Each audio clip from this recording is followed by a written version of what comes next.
নহয়, কোনেও কিবা যদি মোক সোধাত দুটাই হয় ক্ষমা কৰি দিব।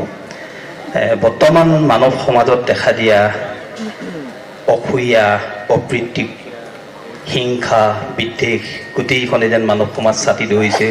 মোৰ মনত এনেধৰণৰ প্ৰশ্ন উদ্বেগ হয়। মানুহৰ যি মানৱীয় প্ৰমূল্যবোধ, দয়া, ক্ষমা, সহিষ্ণুতা, যি সততা, সেই গুণবোৰ যেন মানৱ সমাজৰ পৰা ক্ৰমান্বয়ে কিছু নাইকিয়া হৈ যোৱা যেন মোৰ মাজে মাজে অনুভৱ হয়। অথচ একে সময়তে আমি ধৰ্ম অনুষ্ঠানো অনুষ্ঠিত কৰিছোঁ, ধৰ্ম কাৰুকাৰ্যও কৰিছোঁ। গতিকে এই যে এটা বিসংগতি হৈছে সমাজ জীৱনত, তাৰ ওপৰত আপোনাৰ অকণমান আলোকপাত কৰি দিলে মই ভাল পাম। বৰ এটা সুন্দৰ প্ৰশ্ন বুলি কৈছোঁ, আৰু লগতে বৰ প্ৰাসংগিক বিষয়। আজি চাবলৈ গ'লে আমি মানৱ সমাজত মানুহ মাত্ৰে আমি দুখীয়া নহয়, আমি আধ্যবন্ত। কাৰণ আমি বিশ্বায়নৰ যুগত উঠা বহা কৰিছোঁ। Laptop, desktop, tablet, pen drive এইবোৰ ব্যৱহাৰ কৰি লগে লগে সকলো মানুহৰ লগত সম্পৰ্ক ৰক্ষা কৰিছোঁ। কিন্তু তাৰপিছত যদি আমি খেপিয়াই চাওঁ, গ্ল'বেলাইজেশ্যন হ'ল সঁচা, গোটেই বিশ্বখনকে গাঁৱলৈ ৰূপান্তৰিত কৰা হ'ল, কিন্তু আমি আন্তৰিকভাৱে বিশ্বায়ন হ'ব পৰা নাই। ইজনে সিজনক আঁকোৱালি লোৱাৰ দূৰত্বটো বহুত দূৰলৈ বাঢ়ি গৈছে। মূল কাৰণ আধ্যাত্মিক চেতনাৰ অভাৱ। তেখেতে সুন্দৰকৈ কৈছে, আজি এতিয়া চাবলৈ গ'লে আমাৰ চব আছে, সকলো থকাৰ পিছতো দয়া, ক্ষমা, মৰম, স্নেহ, পৰোপকাৰ এই ভাৱবোৰ নোহোৱা হৈছে। ইয়াৰ মূলত কাৰণটো হৈছে আমি বস্তুবাদী আৰু ভোগবাদী চিন্তাক সৰ্বাংশে গুৰুত্ব দিছোঁ। যি আধ্যাত্মিক চেতনাৰে আমি মানুহ হ'ব পাৰোঁ, তাৰ ওপৰত আমি গুৰুত্ব কমাই দিছোঁ। সঁচা, আমাক আধ্যাত্মিক চেতনা দিয়া, শিক্ষা দিয়া আমাৰ সমাজত ধৰ্ম অনুষ্ঠানৰ অভাৱ নাই। এনে এখন অসমত গাঁও নাই, নামঘৰ নাই, য'ত ভাগৱত হোৱা নাই 7 দিন ধৰি। এনে এখন গাঁও নাই, চহৰ নাই, নগৰ নাই, য'ত ভাওনা হোৱা নাই। সেই অসমত আমাক এনে শিক্ষা দিয়া অনুষ্ঠানৰ অভাৱ নাই। সত্ৰ আছে, নামঘৰ আছে, ভাওনা আছে, ভাগৱত আছে, বিভিন্ন মাংগলিক অনুষ্ঠান আছে। তাৰপিছতো কিন্তু আমি পৰিশীলিত জীৱন গ্ৰহণ কৰিব পৰা নাই, অৰ্থাৎ অসূয়া অপ্ৰীতিবিলাক আমাৰ বাঢ়ি গৈ আছে। ধৰ্ম অনুষ্ঠানৰ অভাৱ নাই। অভাৱটো ক'ত ঘটিছে আমাৰ? আমি যেন এই অনুষ্ঠানবিলাক সকাম ভাঙিবৰ কাৰণে, উৎসৱ পাতিবৰ কাৰণে, পৰ্ব শেষ কৰিবৰ কাৰণে পাতিছোঁ, তাৰ আভ্যন্তৰীণ ক্ষেত্ৰত আমি প্ৰৱেশ কৰা নাই। তাৰ তত্ত্ববিলাক আমাৰ জীৱনত আমি প্ৰতিফলন ঘটোৱা নাই। আমাৰ সৌ সিদিনা ভাওনা সমাৰোহ শেষ হৈছে, 50,000 দৰ্শকে একেলগে ভাওনা চাইছে। কিন্তু সেই 50,000 দৰ্শকে ভাওনা চাই তেওঁলোকে বুকু ডাঠি ক'ব পাৰিব জানো যে আমি ইয়াৰ পৰা গৈ আমি অসূয়া অপ্ৰীতি এৰি দিছোঁ? নোৱাৰে ক'ব প্ৰত্যেকেই। কেলে? কাৰণ ভাওনাক তেওঁলোকে মনোৰঞ্জনৰ সামগ্ৰী বুলিহে গণ্য কৰিছে। ভাওনাই যে আমাক প্ৰকৃত আধ্যাত্মিক চেতনা দিয়ে, ভাওনাই যে আমাক প্ৰকৃত অৰ্থত নৈতিক আৰু মূল্যবোধৰ শিক্ষা দিয়ে, সেইটোৰ প্ৰতি তেওঁলোকে কৰ্ণপাত নকৰে। আৰু সেই তেনেকুৱা ধৰণৰ ঘটনাবোৰ হোৱাৰ কাৰণেই আজি আমাৰ এইবিলাক দুৰ্দশা হৈছে। সেয়ে আমি বৰ্তমান এইটো কথা ভাবিবই লাগিব, সাংসাৰিক জীৱনত আমাক বস্তু লাগিব, ভোগ লাগিব, সুখ লাগিব, কিন্তু বস্তু ভোগেই জীৱনৰ সৰ্বস্ব হ'ব নোৱাৰে। আমাৰ এটা সত্ৰবিলাকেই, আমি আজি কম্পিউটাৰৰ মাধ্যম গ্ৰহণ কৰিছোঁ, যদি আমি নকৰোঁ আমি অচল হৈ যাম। আগৰ গোসাঁইসকলে দোলাখনত আহিছিলে, দোলাৰ ঠাইত এতিয়া গাড়ীত আহিবলগীয়া হৈছে, আহিবই লাগিব, নহ'লে গোসাঁইসকল অচল হৈ যাব। আগৰ মানুহে নাহৰগুটি লগাই পোহৰ ব্যৱস্থা কৰিছিল, এতিয়া ইলেক্ট্ৰিচিটি আহিলে, যদি আমি নাহৰগুটি যুগলৈ ঘূৰি যাওঁ আমি অচল হৈ যাম। বৰ্তমান কম্পিউটাৰ, বৰ্তমান ইণ্টাৰনেট আমি সকলো গ্ৰহণ কৰিম, কিন্তু তাৰ মাজত আধ্যাত্মিক চেতনা আমাৰ মাজত থাকিবই লাগিব। সুবিধা লাগিব, সুযোগ লাগিব, গাৰ্হস্থ্য জীৱনত আমাক বস্তু লাগিব, ভোগ লাগিব, তৃপ্তি লাগিব, সকলো লাগিব, কিন্তু তাৰ মাজত আমি ভাবি ল'ব লাগিব যে আমাৰ আটাইতকৈ সৰ্বোচ্চ চিন্তাটোৱে হৈছে আধ্যাত্মিক চিন্তা। আৰু সেইটো যদি সৰ্বোচ্চ বুলি জ্ঞান কৰিব পাৰে, ইয়াক যদি নিয়ন্ত্ৰণ কৰে, তেতিয়াহ'লে সকলোৱে সুখ অনুভৱ কৰিব, শান্তি অনুভৱ কৰিব, পৰস্পৰৰ মাজত বিদ্বেষ সৃষ্টি হ'ব নোৱাৰে। এটা উদাহৰণ দিছোঁ, এই যে laptop, desktop, tablet, pen drive মই ব্যৱহাৰ কৰি যে আমি ছুইচ অফ অন কৰাৰ লগে লগে মানুহৰ লগত ভাৱৰ আদান প্ৰদান কৰোঁ। আমি যে কৈছোঁ আমি স্বচ্ছলতা অৱস্থা পালোঁ, মানুহৰ লগত তৎমুহূৰ্ততে সম্বন্ধ স্থাপন কৰিলোঁ, কিন্তু তাৰপিছতে আমি ইজনে সিজনক হিংসা কৰিবলৈ এৰি নিদিলোঁ। তাৰমানে বাহ্যিকভাৱে আমি বিশ্বাস নহ'লোঁ, আন্তৰিকভাৱে আমি বিশ্বাস নোহোৱা নাই। কিন্তু আমাৰ মহাপুৰুষ শ্ৰীমন্ত শংকৰদেৱে আমাক যি সত্ৰ নামঘৰৰ ব্যৱস্থা দিছিল, তাত কিন্তু সেই আধ্যাত্মিক চেতনাটো সম্পৃক্ত হৈ আছিলে। কেনেকৈ চাওক, মহাপুৰুষজনেও এই বিশ্বায়নৰ পৰিৱেশ আমাক গঢ় দিছিল। যেতিয়া নামঘৰত দবাটো বাজে, অঞ্চলৰ ৰাইজে গম পায় যে আমি নামঘৰলৈ যাব লাগে। তাৰ ধ্বনি কৰিছে, এটা অনুষ্ঠান হৈছে। যেতিয়া খোল তালৰ শব্দ বাজি উঠে, প্ৰসংগ কৰে, গম পাই যায় যে আমি তালৈ যাব লাগে। তো এইটোৱে হৈছে বিশ্বায়নৰ পৰিৱেশ। এই লেপটপ, ডেস্কটপ, টেবলেটৰ কামটো আমাক দবা, শংখ, খোল তালে কৰি দিছে। কিন্তু ইয়াৰ নিচিনাকৈ বাহ্যিক বিশ্বায়নত সি আবদ্ধ হৈ থকা নাই। আপোনালোকে জানেই, দবাটোৰ মাত শুনি, খোল তালৰ মাত শুনি যেতিয়া আপোনাক নামঘৰলৈ যায়, লগে লগে কৃষ্ণ কৃষ্ণ বুলি কৈহে সোমায়। আৰু তাত যেতিয়া আপোনালোকে বহি একেলগে নাম গায়, আপোনালোক শইকীয়া, বৰা, বুঢ়াগোহাঁই, হাজৰিকা, সোণোৱাল, গোস্বামী, শৰ্মা, এইবোৰ উপাধি তাত নাথাকে। তেতিয়া এটা শব্দলৈ ৰূপান্তৰিত হয়, ভকত সংজ্ঞাত ৰূপান্তৰিত হয়। হয়, আপোনালোকৰ মাজত কেতিয়াবা ক'ৰবাত ঘৰত কাজিয়া লাগিব পাৰে। যেতিয়া আপোনালোকে ভকত সংজ্ঞাৰে একেলগে নাম গাইছে, কিলাকুটি লগাই, কাৰো মাজত কাজিয়া নাই।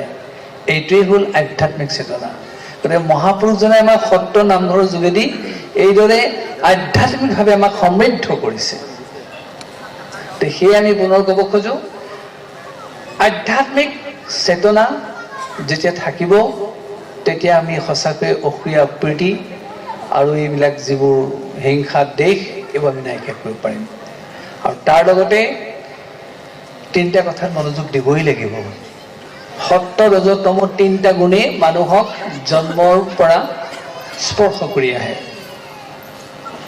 নহি কশ্চিৎ ক্ষণমপি যাদু তিষ্ঠত্য কৰ্মকৃত কাৰ্যতি জীৱস্ব কৰ্ম সৰ্ব প্ৰকৃতি দুৰ্গুণই। পৃথিৱীত এনে কোনো জীৱ নাই, প্ৰাণী নাই, সি কৰ্ম নকৰাকৈ থাকিব পাৰে। জন্ম মাত্ৰেই কৰ্ম কৰাটো তাৰ মানে বাধ্যবাধকতা, সেই কৰ্ম কৰিবই লাগিব। এইটো কিহৰ কাৰণে হয়? প্ৰকৃতিৰ গুণৰ কাৰণে হয়। প্ৰকৃতিৰ তিনিটা গুণ আছে, সত্য, ৰজ, তম। সেই জন্ম মাত্ৰেই সেই তিনিটা গুণ সেই প্ৰাণীটোৰ গাত লাগি আহে। কিন্তু সেই তিনিটা গুণ প্ৰাণীটোৱে নেদেখে। তিনিটা পদ্ধতিৰে তাৰ শৰীৰ আৰু মনৰ মাজত প্ৰৱেশ কৰে, সত্য, ৰজ, তম।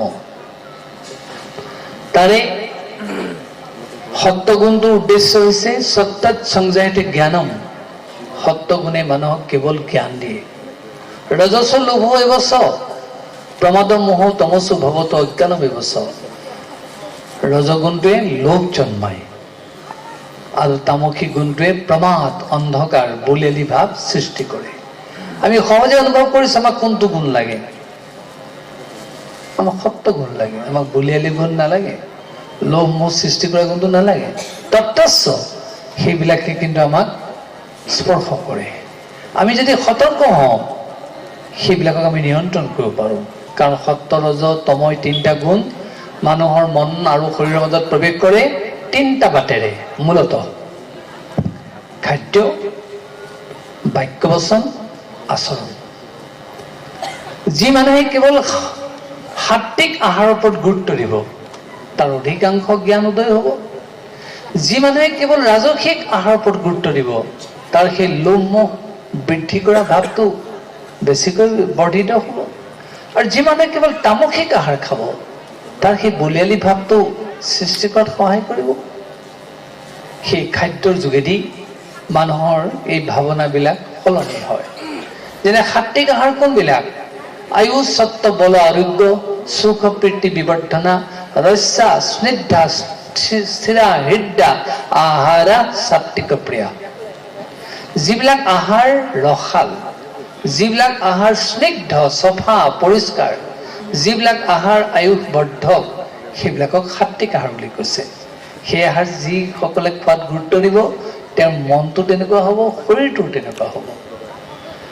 কিন্তু তাৰ বিপৰীতে কত্ত অম্ল লৱণ অতি উষ্ণ তীক্ষ্ণ ৰুক্ষ বিদাহীন আহাৰ ৰাজস্ব চেষ্টা দুখ সুখ ময়াপ্ৰদা, যিবিলাকে অতি তিতা, অতি জ্বলা, অতি টেঙা, অতি কেঁহা, অতি তিতা, এই আহাৰ খাব, তেওঁলোকক লোভ মোহ বৃদ্ধি কৰিব। কিন্তু আমাৰ সমাজ জীৱনত তেনেকুৱা পৰম্পৰা আছে। মাহেকে পষেকে আমি তিতা খাব লাগে, কেঁহা খাব লাগে, টেঙাটো খাবই লাগিব, আমি জ্বলা খাওঁৱেই আমি। সেইটো খালে দুখ হ'ব নোৱাৰে, সেইটো খালে ৰাজসিক হ'ব নোৱাৰে। আমাক খালি সেইটোত মনোযোগ দিবলৈ কৈছে, তুমি অতিটো বিসৰ্জন দিয়া। তিতা খোৱা, কেঁহা খোৱা, টেঙা খোৱা, জ্বলা খোৱা, শুকান আহাৰ খোৱা, কিন্তু অতিটো নাখাবা। অতি তিতাটো বিসৰ্জন দিয়া, অতি জ্বলাটো বিসৰ্জন দিয়া, অতি শুকানটো বিসৰ্জন দিয়া। সেইটোৱে তোমাক অপকাৰ কৰিব নোৱাৰে। ঠিক সেইদৰে আমাক কোৱা হৈছে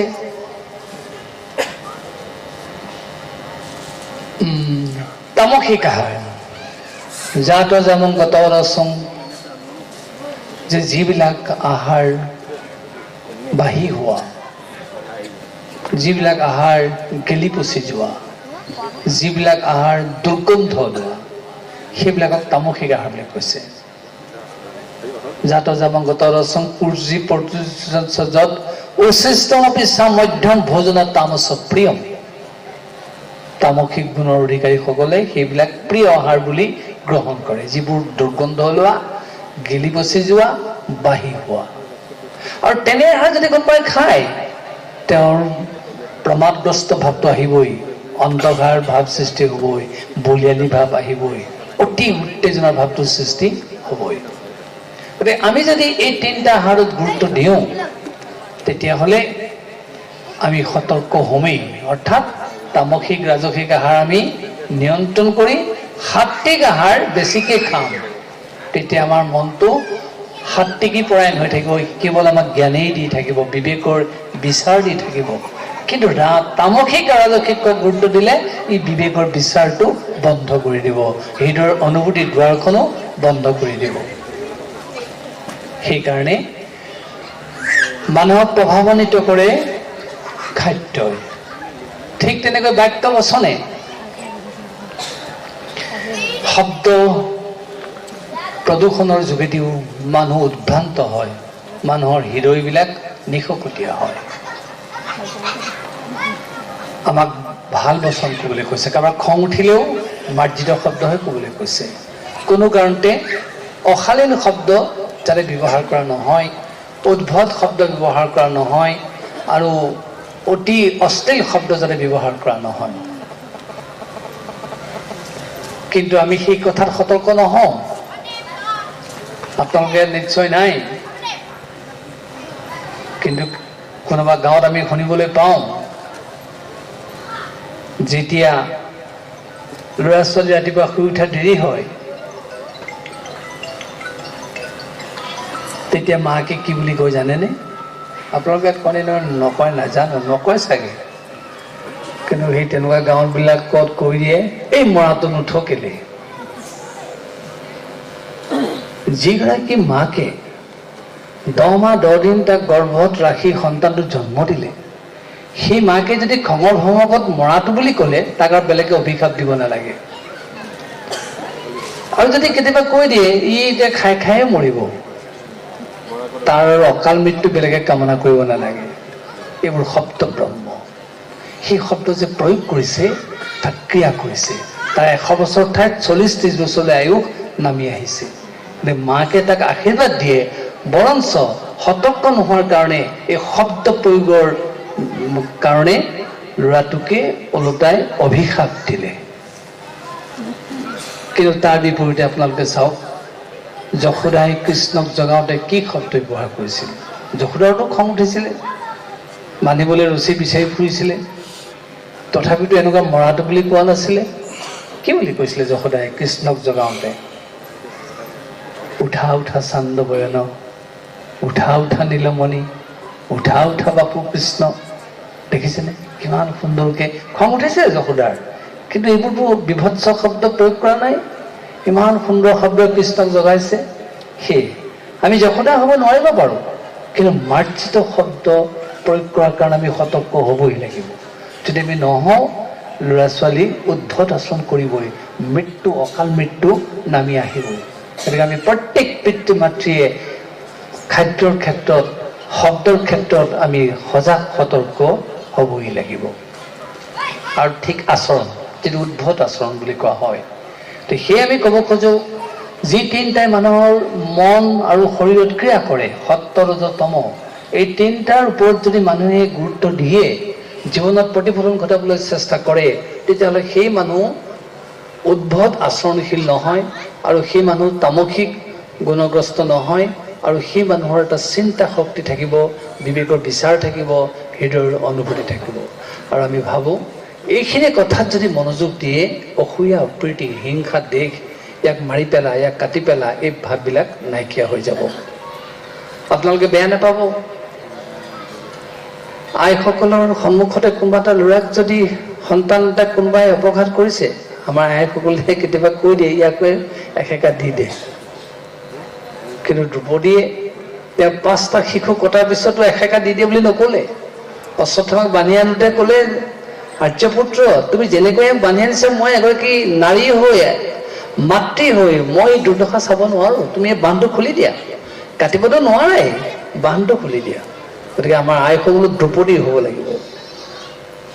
এসেকা দি দিয়া বুলি প্ৰতিশোধ প্ৰাণী স্বভাৱটো গ্ৰহণ কৰিব নালাগিব। আমি প্ৰত্যেকে যদি তেনেকৈ ভাৱত উদ্বুদ্ধ হওঁ, ইজনে সিজনক মৰামৰি কৰা, কটাকটি কৰা কথাটো আহিবই নোৱাৰে। আমি যদি প্ৰত্যেকে সাৱধান হৈ যাওঁ, তো সেইকাৰণে কোৱা হৈছে, সংসাৰী জীৱনত বস্তু লাগিব, ভোগ লাগিব, তৃপ্তি লাগিব, সকলো বাসনা পৰিপূৰণৰ ইচ্ছা থাকিব লাগিব, কিন্তু তাৰ মাজত আমি সকলো মানুহে মানুহক আঁকোৱালি লোৱাৰ প্ৰৱণতাটো ধৰি ৰাখিব লাগিব। আৰু সেই প্ৰৱণতাটো ধৰি ৰখাৰ কাৰণে আমাৰ স্বভাৱটো গঢ় দিব লাগিব, আৰু সেই স্বভাৱটো আমাক গঢ় দিব সাত্বিক গুণে। ৰাজসিক তামসিক গুণে আমাৰ এই স্বভাৱ গঢ় দিব নোৱাৰে। আৰু আমি যদি তেনেকৈ সকলোৱে পৰস্পৰে পৰস্পৰক আঁকোৱালি লোৱাৰ কথা ভাবোঁ, তেতিয়াহ'লে আমাৰ মাজত অন্যায়, অসূয়া প্ৰীতি কেতিয়াও থাকিব নোৱাৰে। আৰু সঁচাকৈ আমি আকৌ কৈছোঁ, ধৰ্ম অনুষ্ঠানে শিক্ষা দিয়াৰ আমাৰ অভাৱ নাই। মহাপুৰুষ শ্ৰীমন্ত শংকৰদেৱে ভাগৱতত, কীৰ্তনত, বৰগীতত পাতে পাতে সেই কথাই লিখিছে। কিন্তু আমি এতিয়া বৰগীতটো পৰিৱেশন কৰিবৰ কাৰণে, এটা বাহবা ল'বৰ কাৰণেহে গাইছোঁ। ভাগৱত ফাঁকি সুন্দৰ সুৰত আৰু আনে শুনি ভাল পাওক বুলিহে গাইছোঁ, কিন্তু সেইটো কি ক'লে সেইটোত আমি গুৰুত্ব দিয়া নাই। কাৰণ মহাপুৰুষজনে বাৰে বাৰে কৈছে, ভক্তিৰ ৰত্নাৱলীত কৈছে, নিমিনৱ সিদ্ধ সমাজত তথা ভাগৱতত কৈছে, সমস্ত ভূতত ব্যাপী আছো মই হৰি, সবাকো মানিবা বিষ্ণু বুদ্ধি কৰি। ভূত মানে প্ৰাণী, যিমান প্ৰাণী দেখিছা সকলোতে হৰি আছে, বিষ্ণু বুদ্ধি জ্ঞানেৰে তেওঁক সন্মান জনোৱা। আকৌ তাৰ ওপৰলৈ গৈ কৈছে, কুকুৰৰ চিৰিয়ালৰ গৰ্ধৱৰ আত্মাৰাম, জানিয়া সবাকো কৰিবা প্ৰণাম। জানে আপোনালোকে, নহয় জানো? তাৰ পিছত আকৌ বৰগীতত কৈছে, যত জীৱ জংগম কীট পতংগম অগনগ জগতেৰি কায়া। যিমানবিলাক অগনগ জগ জীৱ দেখিছা, সকলো ঈশ্বৰৰ কায়া বুলি ভাবা, অংশ বুলি ভাবা।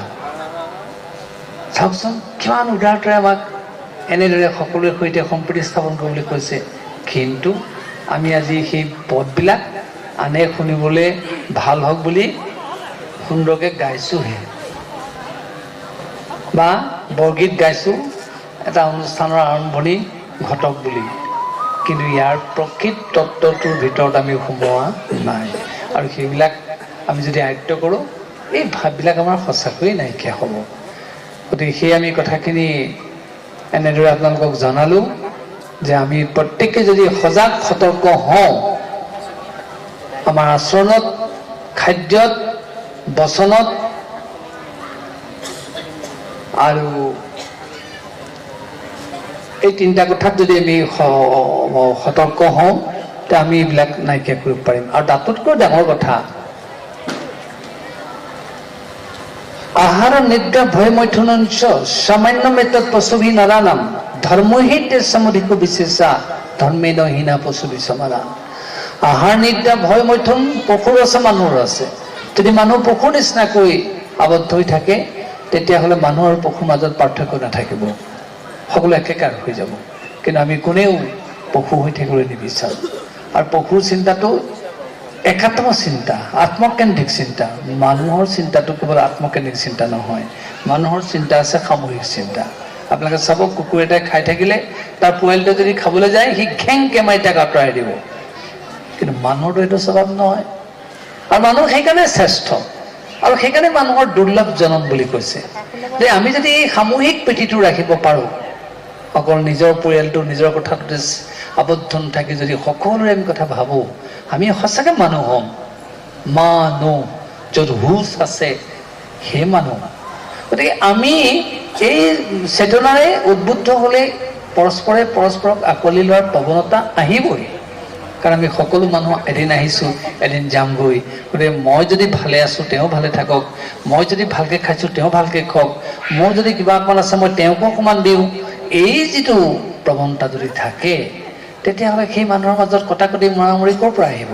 গতিকে আমি যেন সেই নৈতিক চিন্তা, মূল্যবোধৰ শিক্ষা, আধ্যাত্মিক চেতনাৰ পৰা বহু দূৰলৈ গুচি আহিছোঁ, যাৰ কাৰণে আমি আধ্যবন্ত হৈও বিশ্বায়নৰ যুগত দুখীয়া হৈছোঁ।